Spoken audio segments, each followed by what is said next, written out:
How to lock or unlock your Bank of America debit card to prevent unauthorized transaction if your card was actually lost or stolen.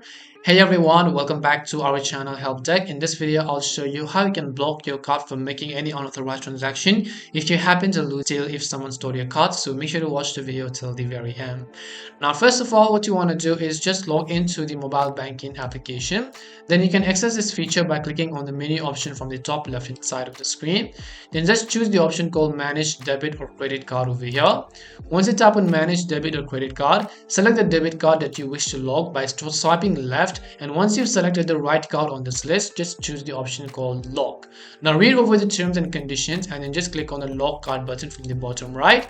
Now to get back to the main menu, just click the return arrow, and when you're ready to unlock the card, simply follow the same process and then select the option called Unlock. This will prevent unauthorized transactions from your card on your Bank of America account. That's all it takes to lock or unlock your card on the Bank of America app. We hope the video was really helpful, and if it did help you, then make sure to leave a like and subscribe to our channel. If you have got any more questions, feel free to leave them down. Thank you very much for watching and see you soon in our next video.